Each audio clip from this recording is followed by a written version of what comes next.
Arkadaşlar, саламатсыздарбы, амансыздарбы, иштеп атсалар чарчабай. Бүгүн Mig Life каналында аябай актуалдуу теманы биздин юристибиз Мирлан Токтобек байка менен талкууламакчыбыз. Бул албетте таксисттерге байланыштуу. Таксисттер тууралуу акыркы убакта өтө көп маалыматтар чыгып атат.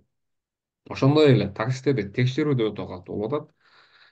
Жана таксисттердеги эң чоң проблема бүгүн трудовой договор. Булар трудовой договорду сатып алууга мажбур болуп атышат да. Жана ал трудовой договор бир ай, эки айдан кийин базадан чыгып кетип, берки таксисттер как бы мындай өтө оор абалда калып атышат да. Себеби жолдон ДПС текшерет регистрациясыны, андан проблема, Сахарова дальше депортация болгон кездешип жатат. Биздин юристтер кээ бир мекендештерди барып адреядан куткарган учурлар болуп атат. Алар жөнүндө айтып кетишибиз керек. Но бүгүн бизде Мирлан байке алгач суроону берейин деп турам. Биздин өтө көп мекендештер ушу такси кызматында иштешет. Кудайга шүгүр аябай жакшы иштеп атышат. Көпчүлүк акчаларды табышып. Эми азыр ушундай проблема болуп атат. Мирлан байке ушул проблемадан кантип чыгабыз? Сиз ошондой. Кандай решениялар бар?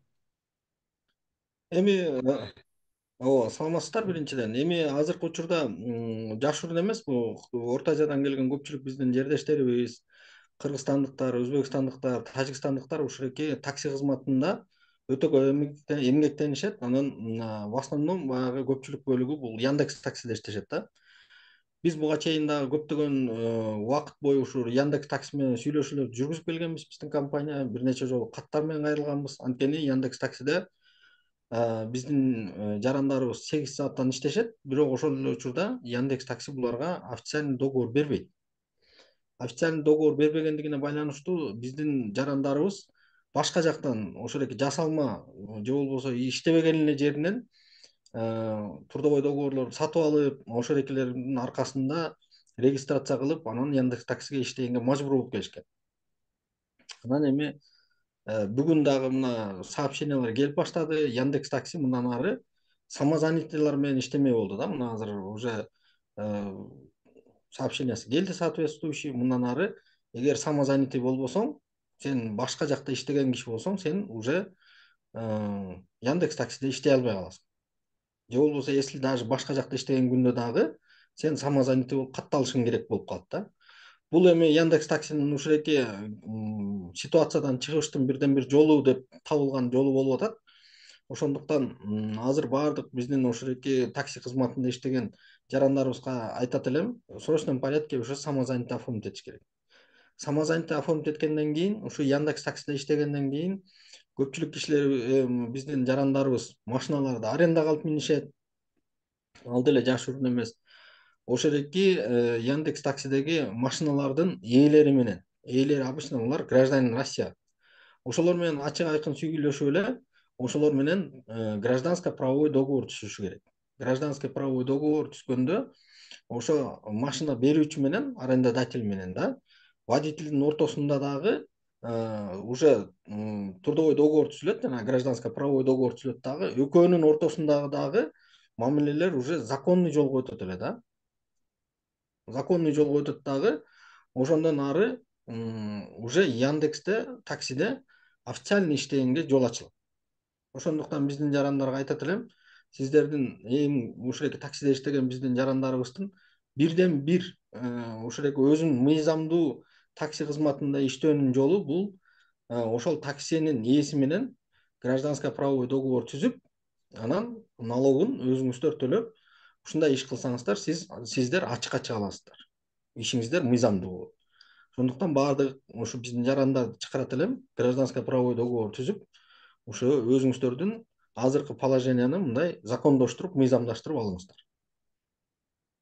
Мирлан байке, дагы бир кошуп айтып кетерлик. Бул ошол ГПХ алгандан кийин, ГПХ, гражданский договор гражданского правового характера, да, юридикалык аты.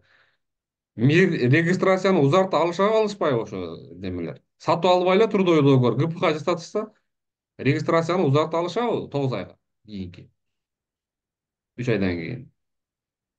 Ооба, бирекенин мындай жолу ошондой да. Эң башкы жолу. ооба, эң башкы жолу ушундай. Мисалы үчүн ошол эки таксинин, машинанын ээси менен гражданское правовой договор түзгөндөн кийин өзүн самозанятый кылып обязательно катташ керек. Ошол эки трудовой договорду каттагандан кийин обязательном порядке уведомлениясын бериш керек да Федеральный миграционный службагачы. Азыр Центр по вопросам миграции болуп калды, ЦВМ болуп калды. Ошол жака уведомленияны жөнөтүп, уведомленияны болсо бул жөнөкөй, жөнөтүш аябай оңой. Почтадан эле жөнөтүп бересиздер, любой почтадан. Же болбосо өзүңүздөр ошол экени алып барып берсеңиздер, отметка коюп берет да.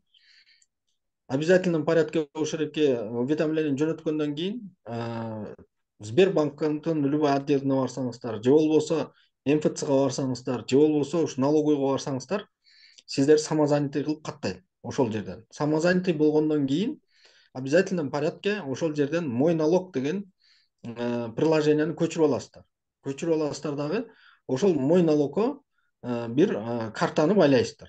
Картаңыздарды байлайсыздар.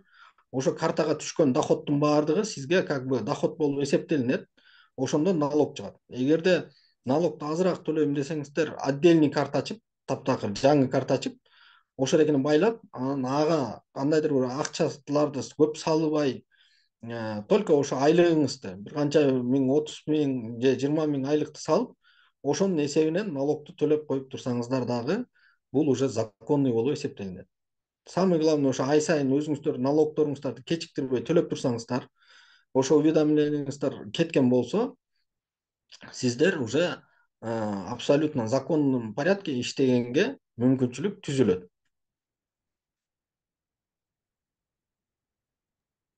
Түшүнүктүү Мирлан байке, рахмат. Дагы бир суроо бар. Ушул таксистерге байланыштуу. Бүгүн таксистер темасынан сөз болуп жаткандан кийин жанагы 1 апрелден дейби жаңы мыйзам чыгып атты деп сөз болуп атат да. Мыйзам чыкса кыргыздар баардык паспортту там праваларын алмаштырыш керек экен деген дагы суроолор болуп атат да.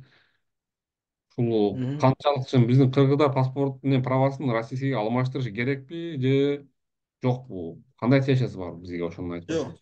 жок, эми бул закон менен таанышып чыктык. Бул закондун негизги основной мааниси бул жанагы кыргыз жарандары российский неме паспорт алып атышпайбы, гражданство. Мурун ушул болчу. Мисалы үчүн сиз гражданство алсаңыз, ошо праваңызды же болбосо дагы бир башка документтериңизди российскийге алмаштырбай эле жүрө берчүсүз. Бирок закондо ал жерде деле жазылган.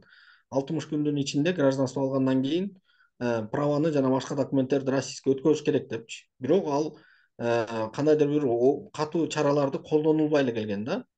Именно ошол закон ошол эки гражданство алган кишилерге, ВНЖ алган кишилерге тиешеси бар. Эгерде сиз вид на жительство алсаңыз Россияда, же болбосо гражданство алсаңыз, сиз в срочном порядке 60 күндүн ичинде, 60 күнгө жеткирбестен праваңызды дагы российскийге алмаштырышыңыз керек. Эгерде российскийге алмаштырбасаңыз, уже ал права недействительный болуп калат дагы, сиз машина айдоо укугунан ажыратыласыз. Бул бир. Экинчиден, ошол эле закондо мисалы үчүн мурун кыргыз жарандарынын мынакей правалары бар, жанагы бессрочный, срогу жок, көргөзүлбөгөн правалар бар бизде Кыргызстанда. Ошол правалар дагы жараксыз деп табылды. Мурун Россия Федерациясынын праваларын карасаңыздар, алар 10 жылга эле берилет. 10 жылдан кийин алмаштырыш керек ошол праваны. А биздики баягы бессрочный болгондуктан булар эл аралык конвенциянын нормаларына жатпайт деп ошол экени дагы жараксыз деп табылды. 1 апрелге чейин ошо эгерде сиздин срогу жок болсо, праванын тоже алмаштырганга туура келет. Эми азыр кыргыз правасын кыргыз жарандары алмаштырыш өтө оңой. Бул элчиликке барат дагы, ошол элчиликтен эле алмаштырып алса болот правасын. Бул биринчиден. Экинчиден, үчүнчүдөн бул закон боюнча мисалы үчүн Кыргыз Республикасынын жарандары жанагы правасын алдыргандар бар. Россия Федерациясында жүрүпчү. Туура айтамбы? Право лишение прав болгон. Бизде ушул экинде адат бар эле, кыргыздар ошол эки лишение прав болгондон кийин деле правасын өткөзбөй эле ГАИге ошол эки права менен жүрө берет. Анан бүгүн эң жаман жери, эгерде сиз праваңызды ГАИге өткөзбөсөңүз, баягы соттун решениясы күчүнө кирбейт. То есть 5 жыл болсо дагы сиз ошол эки праваны өткөзбөй жүргөндүктөн, сиз эгерде кармалсаңыз, баягы соттун решениясы күчүндө болот дагы, сизди алып барып камап 30 000 сом штраф салганга же болбосо 15 сутка камаганга акысы болуп калат да. Анан көпчүлүк кыргыздар өзү лишение правды билбейт, же болбосо билсе дагы өткөзбөй коет, ошол эркиндей болуп жүргөн. Азыр ошол эрки жана 1 апрелде чыга турган закон менен, эгерде лишение прав болсо, бул права уже жараксыз деп табылат дагы, уже андан оорураак жазага, правасы жок машина айдап жүргөн деген статья менен такап, уже кээ бирөөлөрүн уголовный жоопкерчиликке да тартканга шарт түзүлүп калды. Ошондуктан бул эми баардык кыргыздардын правасын алмаштырыш керек деген закон эмес, бирок вид на жительство, гражданство алган кишилер обязательно правасын 1 апрелге чейин алмаштырып алыш керек. Эгерде лишение прав ушул эркиндей соттун күчүнө кирген решениясы бар кишилер уже машина айдоо укугунан ажыратылат. Жана ошол эркиндей эле жанагы сурогу жок правалардын ээлери дагы машина айдоо укуктарынан ажыратылат. Ошондуктан ошого чейин дагы 1 апрелге чейин убакыт бар. Кыргыз Республикасынын элчилиги жакшынакай эле иштеп атат. Ошондуктан праваларыңыздарды алмаштырып, жаңылап алганыңыздар оң болот.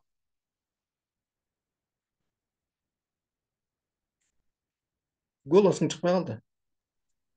Демек Мирлан байке, демек бир гана жанагы бессрочный права менен жүргөн биздин мекендештер праваларын алмаштырыш керек. Бессрочныйлар, гражданствосы барлар, кыргыз права менен жүргөн болсо, правасын российский алмаштырыш керек. Анан лишение прав болгондор, машина уже праваларын өткөзүш керек дагы, машина айдабаш керек. Потому что уголовный уже сот жолун тартип кетиши мүмкүн. Хорошо, рахмат. Анда жыйынтыктап айтып койсок, жакындан баштап сөзсүз түрдө биздин мекендештер Москвада жана башка региондордо такси кызматын көрсөткөн биздин мекендештер сөзсүз түрдө самозанятыйга өтүшүңүздөр керек болот экен. Ушундай мыйзам чыгып атат. Экинчиден, жаңы мыйзам боюнча, эгер сиз Кыргызстандын гражданин болуп туруп, эгер эски бессрочный права менен жүргөн болсоңуз, ал праваны биздин элчиликке барып, 1 апрелге чейин алмаштырышыңыз сөзсүз керек. ГПХ боюнча сиз регистрацияңызды узартуу үчүн ГПХ менен узартсаңыз болот. Ал үчүн сизге жанагы аренда берген ээси менен түзсөңүз болот ГПХны, гражданский право характер. Ал эч кандай налог төлөбөйт, налогсуз төлөйсүз. Жана ал ГПХ сизди регистрацияңызды законный мүмкүнчүлүк ачат. Эгерде ал машинанын аренданын ээси макул болбосо, баягы ГПХ түзгөнгө да, башка любой эле гражданин Россия менен түзсөңүздөр деле болот. Не обязательно прям ошол региондо прописан болбосо деле. Например, эгер сиз Москвада иштесеңиз, бирок сиздин таанышыңыз же болбосо тууганыңыз мисалы үчүн Хантыда же болбосо Новосибирскиде пропискасы болсо, самый главный гражданство Россия болсо, түзө берсеңиз болот. Мына юристтин сиздерге жообу болду. Урматтуу мекендештер, ГПХ боюнча кантип түзүү боюнча түзүү негизи оңой, бланкасы биздин Telegram каналда комментарийде, биринчи комментарийде турган ссылка аркылуу Telegram каналга киресиздер. Жана ошол Telegram каналдан бланкаларды скачать этип, ратификация кылып, теги аренда берүүчү тарап менен өзүңүздөр чогултуруп, толтуруп, обязательный порядке договор толтурасыздар, андан кийин уведомление толтурасыздар. 2 күнүнүн бланкасы ошол биздин Telegram каналда бар, даяр.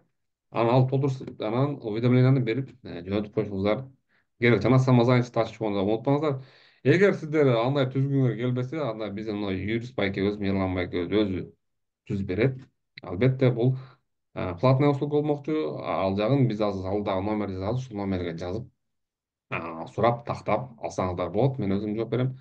Жана аны договор түзгөндөн кийин аны уведомление кылуу боюнча да консультацияларды бермекчибиз сиздерге. Ошол анда бүгүнкү биздин видеобуз, биздин кыскача суроо жооп эфирибиз аяктады. Биздин Telegram каналга обязательно кириңиздер. Биздин YouTube'дагы видеолорду колдоп туруңуздар. Жана биздин Telegram каналда күнөө алыс Мирлан байке акысыз түз эфирден биз суроо жооп кылып, силерге консультация бермекчибиз. Ушул видеону көргөндөн кийин таксисттер да биздин каналга кошулуп, биздин каналдан ушундай суроо жооп алсаңыздар болот. Жана биздин каналда Чолпон Юсупов эжебиз материнский капитал, жана балдар садикке, школага тапшыруу боюнча, энелер балдар суроолору боюнча дагы түз эфирлер болуп турмакчы. Анда эмесе кийинки эфирде жолугушканча аман туруңуздар, видеого лайк басабыз.